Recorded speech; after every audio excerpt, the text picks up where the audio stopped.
Henry Jekyll's full statement of the case. I was born in the year 18, to a large fortune, endowed besides with excellent parts, inclined by nature to industry, fond of the respect of the wise and good among my fellow-men, and thus, as might have been supposed, with every guarantee of an honorable and distinguished future. And indeed the worst of my faults was a certain impatient gaiety of disposition, such as has made the happiness of many, but such as I found it hard to reconcile with my imperious desire to carry my head high, and wear a more than commonly grave countenance before the public. Hence it came about that I concealed my pleasures, and that when I reached years of reflection, and began to look round me and take stock of my progress and position in the world, I stood already committed to a profound duplicity of life. Many a man would have even blazoned such irregularities as I was guilty of, but from the high views that I had set before me, I regarded and hid them with an almost morbid sense of shame. It was thus rather the exacting nature of my aspirations than any particular degradation in my faults that made me what I was, and with even a deeper trench than in the majority of men, severed in me those provinces of good and ill which divide and compound man's dual nature. In this case, I was driven to reflect deeply and inveterately on that hard law of life, which lies at the root of religion, and is one of the most plentiful springs of distress. Though so profound a double-dealer, I was in no sense a hypocrite. Both sides of me were in dead earnest. I was no more myself when I laid aside restraint and plunged in shame, than when I labored, in the eye of day, at the furtherance of knowledge or the relief of sorrow and suffering. And it chanced that the direction of my scientific studies, which led wholly towards the mystic and the transcendental, reacted and shed a strong light on this consciousness of the perennial war among my members. With every day, and from both sides of my intelligence, the moral and the intellectual, I thus drew steadily nearer to that truth, by whose partial discovery I have been doomed to such a dreadful shipwreck. That man is not truly one, but truly two. I say two, because the state of my own knowledge does not pass beyond that point. Others will follow, others will outstrip me on the same lines. And I hazard the guess that man will be ultimately known for a mere polity of multifarious, incongruous, and independent denizens. I, for my part, from the nature of my life, advanced infallibly in one direction, and in one direction only. It was on the moral side, and in my own person, that I learned to recognize the thorough and primitive duality of man. I saw that, of the two natures that contended in the field of my consciousness, even if I could rightly be said to be either, it was only because I was radically both. And from an early date, even before the course of my scientific discoveries had begun to suggest the most naked possibility of such a miracle, I had learned to dwell with pleasure, as a beloved daydream, on the thought of the separation of these elements. If each, I told myself, could be housed in separate identities, life would be relieved of all that was unbearable. The unjust might go his way, delivered from the aspirations and remorse of his more upright twin. And the just could walk steadfastly and securely on his upward path, doing the good things in which he found his pleasure, and no longer exposed to disgrace and penitence by the hands of this extraneous evil. It was the curse of mankind that these incongruous faggots were thus bound together, that in the agonized womb of consciousness, these polar twins should be continuously struggling. How, then, were they dissociated? I was so far in my reflections when, as I have said, a side light began to shine upon the subject from the laboratory table. I began to perceive more deeply than it has ever yet been stated the trembling immateriality, the mist-like transience, of this seemingly so solid body in which we walk attired. Certain agents I found to have the power to shake and pluck back that fleshly vestment, even as a wind might toss the curtains of a pavilion. For two good reasons, I will not enter deeply into this scientific branch of my confession. First, because I have been made to learn that the doom and burthen of our life is bound forever on man's shoulders, and when the attempt is made to cast it off, it but returns upon us with more unfamiliar and more awful pressure. Second, because, as my narrative will make, alas, too evident, my discoveries were incomplete. Enough, then, that I not only recognized my natural body from the mere aura and effulgence of certain of the powers that made up my spirit, but managed to compound a drug by which these powers should be dethroned from their supremacy, and a second form and countenance substituted, none the less natural to me because they were the expression, and bore the stamp, of lower elements in my soul. I hesitated long before I put this theory to the test of practice. I knew well that I risked death, for any drug that so potently controlled and shook the very fortress of identity might, by the least scruple of an overdose, or at the least inopportunity in the moment of exhibition, utterly blot out that immaterial tabernacle which I looked to it to change. But the temptation of a discovery so singular and profound at last overcame the suggestions of alarm. I had long since prepared my tincture. I purchased at once, from a firm of wholesale chemists, a large quantity of a particular salt which I knew, from my experiments, to be the last ingredient required. And late one accursed night I compounded the elements, watched them boil and smoke together in the glass, and when the ebullition had subsided with a strong glow of courage, drank off the potion. The most racking pangs succeeded. A grinding in the bones, deadly nausea, and a horror of the spirit that cannot be exceeded at the hour of birth or death. Then these agonies began swiftly to subside, and I came to myself as if out of a great sickness. There was something strange in my sensations, something indescribably new and from its very novelty, incredibly sweet. I felt younger, lighter, happier in body. Within I was conscious of a heady recklessness, a current of disordered sensual images running like a mill race in my fancy, a solution of the bonds of obligation, an unknown but not an innocent freedom of the soul. I knew myself, at the first breath of this new life, to be more wicked, tenfold more wicked, sold a slave to my original evil, and the thought in that moment braced and delighted me like wine. I stretched out my hands, exulting in the freshness of these sensations, and in the act I was suddenly aware that I had lost in stature. There was no mirror at that date in my room. That which stands beside me as I write was brought there later on and for the very purpose of these transformations. The night, however, was far gone into the morning. The morning, black as it was nearly ripe for the conception of the day. The inmates of my house were locked in the most rigorous hours of slumber. And I determined, flushed as I was with hope and triumph, to venture in my new shape as far as to my bedroom. I crossed the yard, wherein the constellations looked down upon me. I could have thought with wonder, the first creature of that sort that their unsleeping vigilance had yet disclosed to them. I stole through the corridors, a stranger in my own house, and coming to my room, I saw for the first time the appearance of Edward Hyde. I must here speak by theory alone, saying not that which I know, but that which I suppose to be most probable.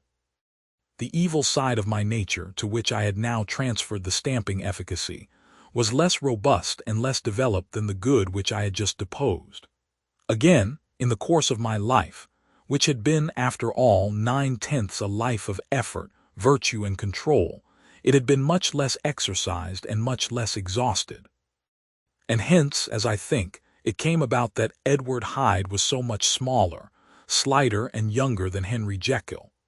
Even as good shone upon the countenance of the one, evil was written broadly and plainly on the face of the other. Evil, besides, which I must still believe to be the lethal side of man, had left on that body an imprint of deformity and decay. And yet when I looked upon that ugly idol in the glass, I was conscious of no repugnance, rather of a leap of welcome. This, too, was myself. It seemed natural and human. In my eyes it bore a livelier image of the spirit. It seemed more express and single than the imperfect and divided countenance I had been hitherto accustomed to call mine. and in so far I was doubtless right. I have observed that when I wore the semblance of Edward Hyde, none could come near to me at first without a visible misgiving of the flesh. This, as I take it, was because all human beings, as we meet them, are commingled out of good and evil, and Edward Hyde, alone in the ranks of mankind, was pure evil. I lingered but a moment at the mirror. The second and conclusive experiment had yet to be attempted. It yet remained to be seen if I had lost my identity beyond redemption, and must flee before daylight from a house that was no longer mine. And hurrying back to my cabinet, I once more prepared and drank the cup, once more suffered the pangs of dissolution, and came to myself once more with the character, the stature, and the face of Henry Jekyll. That night I had come to the fatal crossroads. Had I approached my discovery in a more noble spirit, had I risked the experiment while under the empire of generous or pious aspirations, all must have been otherwise, and from these agonies of death and birth, I had come forth an angel instead of a fiend. The drug had no discriminating action. It was neither diabolical nor divine. It but shook the doors of the prison house of my disposition, and like the captives of Philippi, that which stood within ran forth. At that time my virtue slumbered. My evil, kept awake by ambition, was alert and swift to seize the occasion, and the thing that was projected was Edward Hyde. Hence, although I had now two characters as well as two appearances, one was wholly evil, and the other was still the old Henry Jekyll, that incongruous compound of whose reformation and improvement I had already learned to despair. The movement was thus wholly toward the worse. Even at that time, I had not conquered my aversions to the dryness of a life of study. I would still be merrily disposed at times. And as my pleasures were, to say the least, undignified, and I was not only well known and highly considered, but growing towards the elderly man, this incoherency of my life was daily growing more unwelcome. It was on this side that my new power tempted me until I fell in slavery. I had but to drink the cup, to doff at once the body of the noted professor, and to assume, like a thick cloak, that of Edward Hyde. I smiled at the notion. It seemed to me at the time to be humorous, and I made my preparations with the most studious care. I took and furnished that house in Soho to which Hyde was tracked by the police, and engaged as a housekeeper a creature whom I knew well to be silent and unscrupulous. On the other side, I announced to my servants that a Mr. Hyde, whom I described, was to have full liberty and power about my house in the square. And to parry mishaps, I even called and made myself a familiar object in my second character. I next drew up that will to which you so much objected, so that if anything befell me in the person of Dr. Jekyll, I could enter on that of Edward Hyde without pecuniary loss, and thus fortified, as I supposed, on every side, I began to profit by the strange immunities of my position. Men have before hired bravos to transact their crimes, while their own person and reputation sat under shelter. I was the first that ever did so for his pleasures. I was the first that could plod in the public eye with a load of genial respectability, and in a moment, like a schoolboy, strip off these lendings and spring headlong into the sea of liberty. But for me, in my impenetrable mantle, the safety was complete. Think of it, I did not even exist. Let me but escape into my laboratory door, give me but a second or two to mix and swallow the draught that I had always standing ready. And whatever he had done, Edward Hyde would pass away like the stain of breath upon a mirror, and there in his stead, quietly at home, trimming the midnight lamp in his study, a man who could afford to laugh at suspicion, would be Henry Jekyll. The pleasures which I made haste to seek in my disguise were, as I have said, undignified. I would scarce use a harder term. But in the hands of Edward Hyde, they soon began to turn toward the monstrous. When I would come back from these excursions, I was often plunged into a kind of wonder at my vicarious depravity. This familiar that I called out of my own soul, and sent forth alone to do his good pleasure, was a being inherently malign and villainous. His every act and thought centered on self, drinking pleasure with bestial avidity from any degree of torture to another, relentless like a man of stone. Henry Jekyll stood at times aghast before the acts of Edward Hyde. But the situation was apart from ordinary laws and insidiously relaxed the grasp of conscience. It was Hyde, after all, and Hyde alone, that was guilty. Jekyll was no worse. He woke again to his good qualities seemingly unimpaired. He would even make haste, where it was possible, to undo the evil done by Hyde, and thus his conscience slumbered. Into the details of the infamy at which I thus connived, for even now I can scarce grant that I committed it, I have no design of entering. I mean but to point out the warnings and the successive steps with which my chastisement approached. I met with one accident which, as it brought on no consequence, I shall no more than mention. An act of cruelty to a child aroused against me the anger of a passer-by, whom I recognized the other day in the person of your kinsman. The doctor and the child's family joined him. There were moments when I feared for my life. And at last, in order to pacify their too just resentment, Edward Hyde had to bring them to the door and pay them in a check drawn in the name of Henry Jekyll. But this danger was easily eliminated from the future by opening an account at another bank in the name of Edward Hyde himself. And when, by sloping my own hand backward, I had supplied my double with a signature, I thought I sat beyond the reach of fate. Some 2 months before the murder of Sir Danvers, I had been out for one of my adventures, had returned at a late hour, and woke the next day in bed with somewhat odd sensations. It was in vain I looked about me. In vain I saw the decent furniture and tall proportions of my room in the square. In vain that I recognized the pattern of the bed curtains and the design of the mahogany frame. Something still kept insisting that I was not where I was, that I had not wakened where I seemed to be, but in the little room in Soho where I was accustomed to sleep in the body of Edward Hyde. I smiled to myself, and in my psychological way began lazily to inquire into the elements of this illusion, occasionally, even as I did so, dropping back into a comfortable morning doze. I was still so engaged when, in one of my more wakeful moments, my eyes fell upon my hand. Now the hand of Henry Jekyll, as you have often remarked, was professional in shape and size. It was large, firm, white, and comely. But the hand which I now saw, clearly enough, in the yellow light of a mid-London morning, lying half shut on the bedclothes, was lean, corded, knuckly, of a dusky pallor, and thickly shaded with a swart growth of hair. It was the hand of Edward Hyde. I must have stared upon it for near half a minute, sunk as I was in the mere stupidity of wonder, before terror woke up in my breast as sudden and startling as the crash of cymbals. And bounding from my bed I rushed to the mirror. At the sight that met my eyes, my blood was changed into something exquisitely thin and icy. Yes, I had gone to bed Henry Jekyll, I had awakened Edward Hyde. How was this to be explained?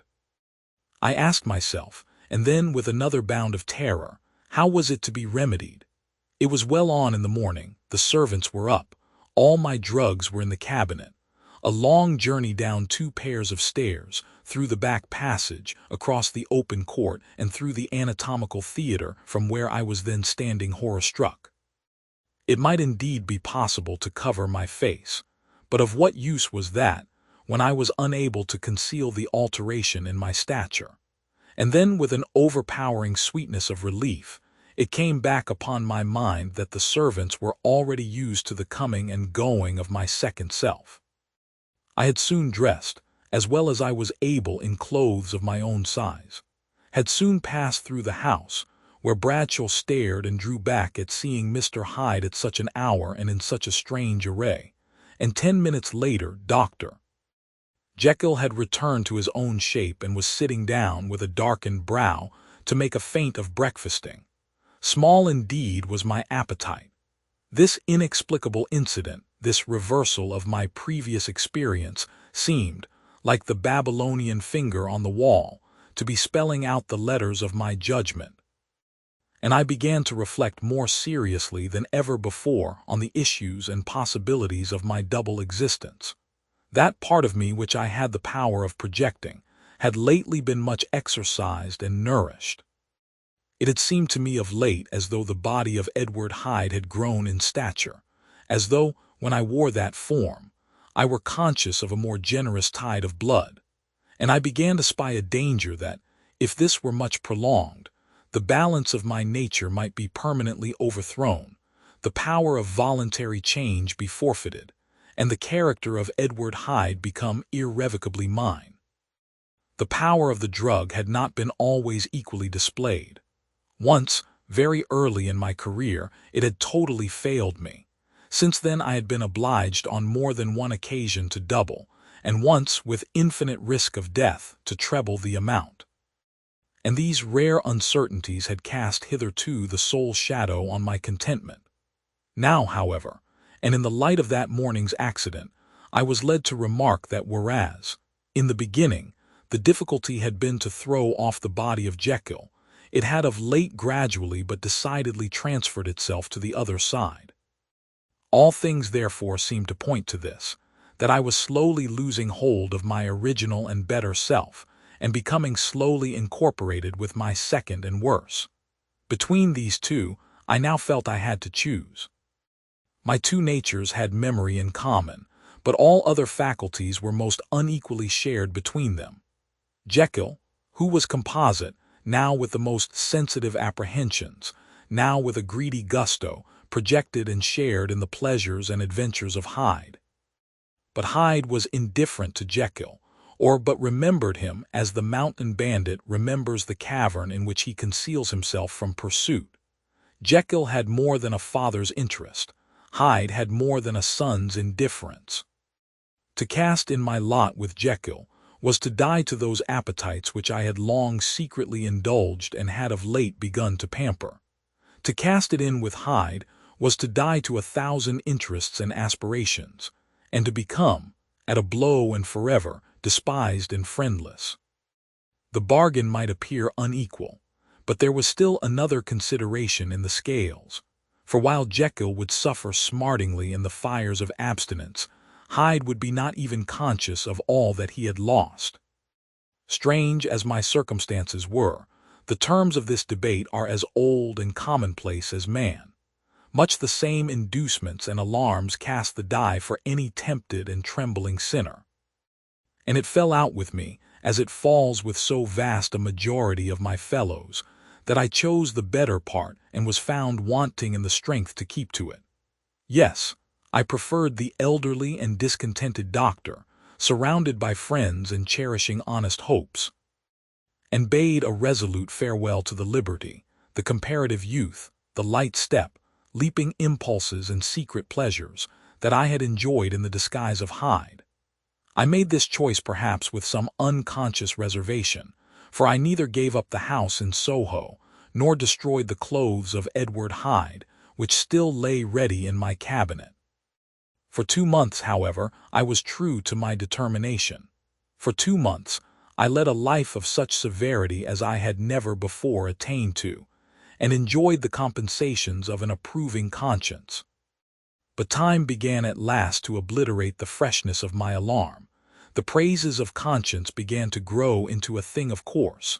I began to be tortured with throes and longings, as of Hyde struggling after freedom.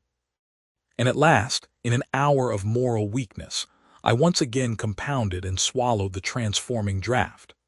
I do not suppose that, when a drunkard reasons with himself upon his vice, he is once out of 500 times affected by the dangers that he runs through his brutish, physical insensibility. Neither had I, long as I had considered my position, made enough allowance for the complete moral insensibility and insensate readiness to evil, which were the leading characters of Edward Hyde. Yet it was by these that I was punished. My devil had been long caged, he came out roaring. I was conscious, even when I took the draught, of a more unbridled, a more furious propensity to ill. It must have been this, I suppose, that stirred in my soul that tempest of impatience with which I listened to the civilities of my unhappy victim. I declare, at least, before God, no man morally sane could have been guilty of that crime upon so pitiful a provocation, and that I struck in no more reasonable spirit than that in which a sick child may break a plaything. But I had voluntarily stripped myself of all those balancing instincts by which even the worst of us continues to walk with some degree of steadiness among temptations, and in my case, to be tempted, however slightly, was to fall. Instantly the spirit of hell awoke in me and raged. With a transport of glee, I mauled the unresisting body, tasting delight from every blow, and it was not till weariness had begun to succeed that I was suddenly, in the top fit of my delirium, struck through the heart by a cold thrill of terror. A mist dispersed. I saw my life to be forfeit, and fled from the scene of these excesses, at once glorying and trembling, my lust of evil gratified and stimulated, my love of life screwed to the topmost peg. I ran to the house in Soho, and to make assurance doubly sure, destroyed my papers. Thence I set out through the lamplit streets, in the same divided ecstasy of mind, gloating on my crime, light-headedly devising others in the future, and yet still hastening and still hearkening in my wake for the steps of the avenger. Hyde had a song upon his lips as he compounded the draught, and as he drank it, pledged the dead man. The pangs of transformation had not done tearing him, before Henry Jekyll, with streaming tears of gratitude and remorse, had fallen upon his knees and lifted his clasped hands to God. The veil of self-indulgence was rent from head to foot. I saw my life as a whole. I followed it up from the days of childhood, when I had walked with my father's hand, and through the self-denying toils of my professional life, to arrive again and again, with the same sense of unreality, at the damned horrors of the evening. I could have screamed aloud. I sought with tears and prayers to smother down the crowd of hideous images and sounds with which my memory swarmed against me. And still, between the petitions, the ugly face of my iniquity stared into my soul. As the acuteness of this remorse began to die away, it was succeeded by a sense of joy. The problem of my conduct was solved. Hyde was thenceforth impossible. Whether I would or not, I was now confined to the better part of my existence. And oh, how I rejoiced to think of it! With what willing humility I embraced anew the restrictions of natural life! With what sincere renunciation I locked the door by which I had so often gone and come, and ground the key under my heel! The next day came the news that the murder had not been overlooked, that the guilt of Hyde was patent to the world, and that the victim was a man high in public estimation. It was not only a crime, it had been a tragic folly. I think I was glad to know it. I think I was glad to have my better impulses thus buttressed and guarded by the terrors of the scaffold. Jekyll was now my city of refuge. Let but Hyde peep out an instant, and the hands of all men would be raised to take and slay him. I resolved in my future conduct to redeem the past, and I can say with honesty that my resolve was fruitful of some good. You know yourself how earnestly in the last months of the last year I labored to relieve suffering. You know that much was done for others, and that the days passed quietly, almost happily for myself. Nor can I truly say that I wearied of this beneficent and innocent life. I think instead that I daily enjoyed it more completely, but I was still cursed with my duality of purpose. And as the first edge of my penitence wore off, the lower side of me, so long indulged, so recently chained down, began to growl for license. Not that I dreamed of resuscitating Hyde. The bare idea of that would startle me to frenzy. No, it was in my own person that I was once more tempted to trifle with my conscience, and it was as an ordinary secret sinner that I at last fell before the assaults of temptation. There comes an end to all things. The most capacious measure is filled at last, and this brief condescension to my evil finally destroyed the balance of my soul. And yet I was not alarmed. The fall seemed natural, like a return to the old days before I had made my discovery. It was a fine, clear January day, wet underfoot where the frost had melted, but cloudless overhead. And the Regent's Park was full of winter chirrupings and sweet with spring odors. I sat in the sun on a bench, the animal within me licking the chops of memory, the spiritual side a little drowsed, promising subsequent penitence, but not yet moved to begin. After all, I reflected, I was like my neighbors. And then I smiled, comparing myself with other men, comparing my active goodwill with the lazy cruelty of their neglect.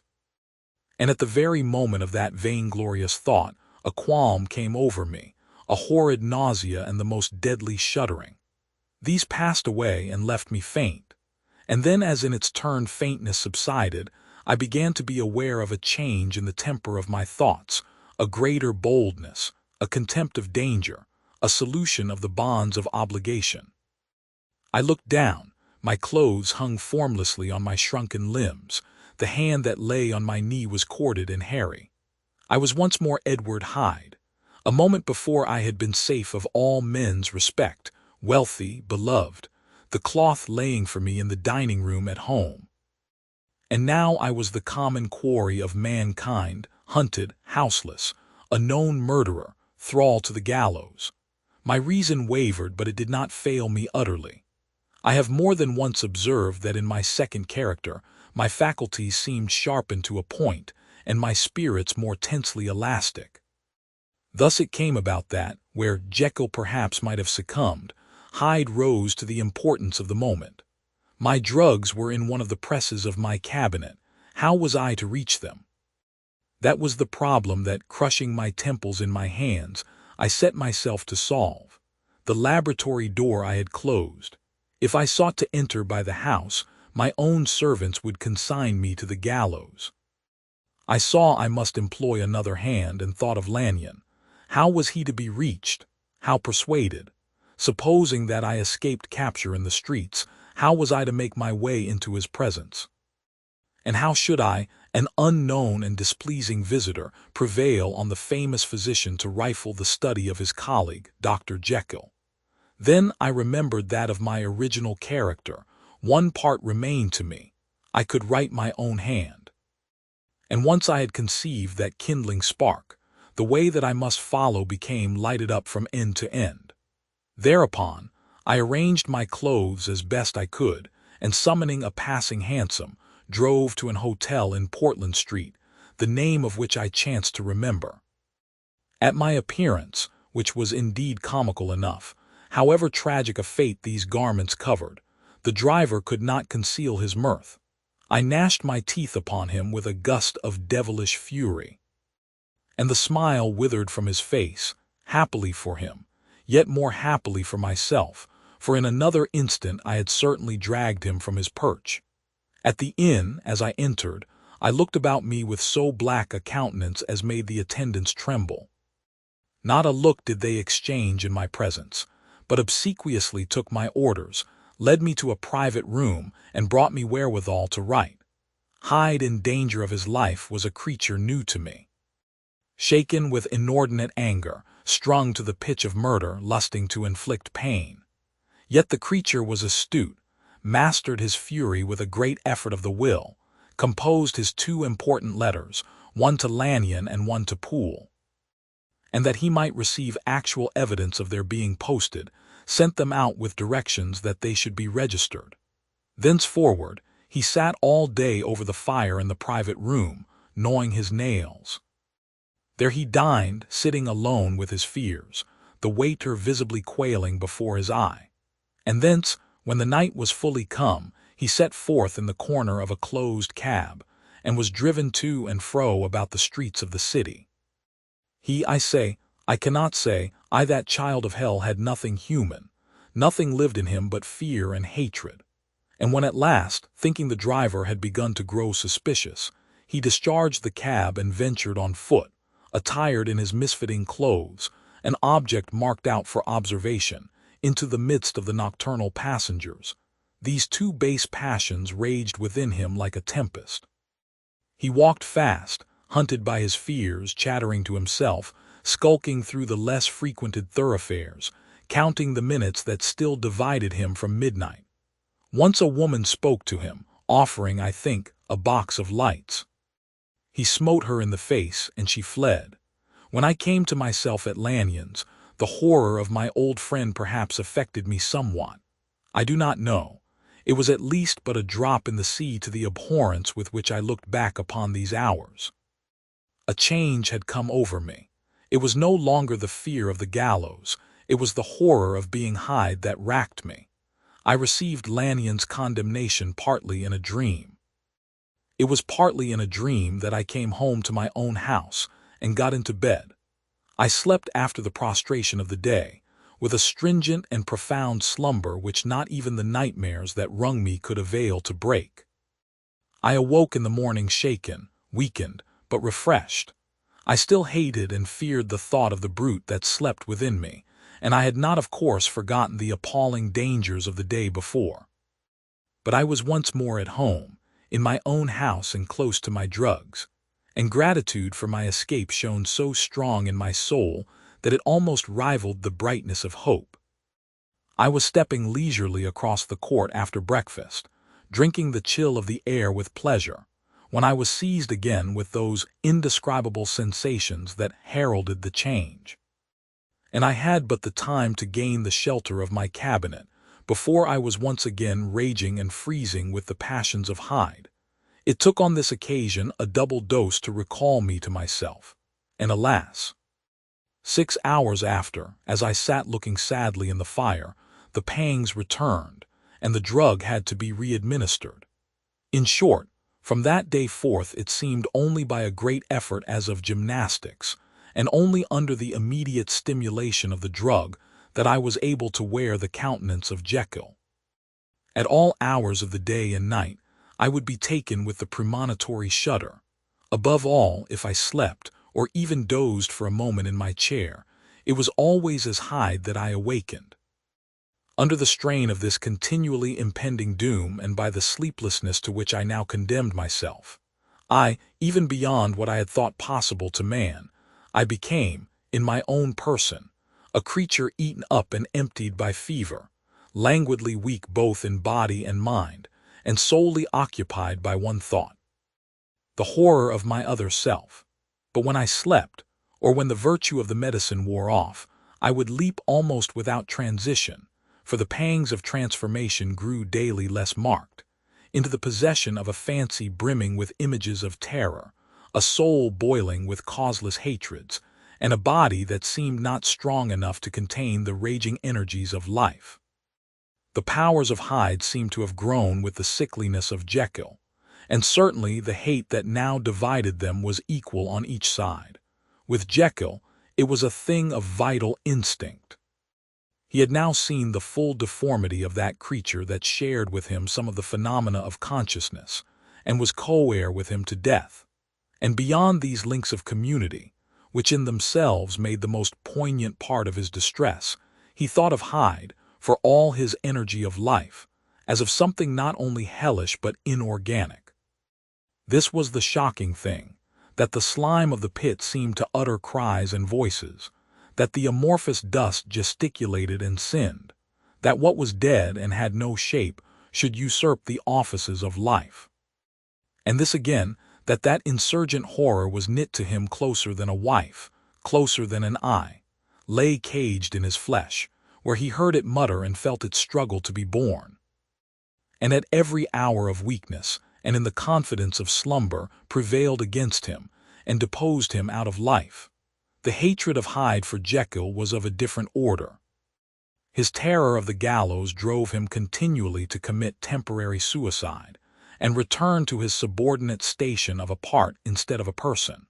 But he loathed the necessity, he loathed the despondency into which Jekyll was now fallen, and he resented the dislike with which he was himself regarded. Hence the ape-like tricks that he would play me, scrawling in my own hand blasphemies on the pages of my books, burning the letters and destroying the portrait of my father. And indeed, had it not been for his fear of death, he would long ago have ruined himself in order to involve me in the ruin. but his love of life is wonderful. I go further. I who sicken and freeze at the mere thought of him, when I recall the abjection and passion of this attachment, and when I know how he fears my power to cut him off by suicide, I find it in my heart to pity him. It is useless, and the time awfully fails me to prolong this description. No one has ever suffered such torments, let that suffice. And yet even to these habit brought not alleviation, but a certain callousness of soul, a certain acquiescence of despair. And my punishment might have gone on for years, but for the last calamity which has now fallen, and which has finally severed me from my own face and nature. My provision of the salt, which had never been renewed since the date of the first experiment, began to run low. I sent out for a fresh supply and mixed the draught. The ebullition followed, and the first change of color, not the second. I drank it, and it was without efficiency. You will learn from Poole how I have had London ransacked. It was in vain. And I am now persuaded that my first supply was impure, and that it was that unknown impurity which lent efficacy to the draught. About a week has passed, and I am now finishing this statement under the influence of the last of the old powders. This, then, is the last time, short of a miracle, that Henry Jekyll can think his own thoughts or see his own face, now how sadly altered, in the glass, nor must I delay too long to bring my writing to an end. For if my narrative has hitherto escaped destruction, it has been by a combination of great prudence and great good luck. Should the throes of change take me in the act of writing it, Hyde will tear it in pieces.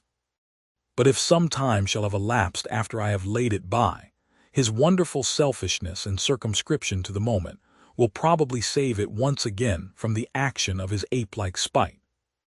And indeed the doom that is closing on us both has already changed and crushed him. Half an hour from now, when I shall again and forever re-endue that hated personality, I know how I shall sit shuddering and weeping in my chair, or continue, with the most strained and fear-struck ecstasy of listening, to pace up and down this room, my last earthly refuge, and give ear to every sound of menace. Will Hyde die upon the scaffold, or will he find courage to release himself at the last moment? God knows. I am careless.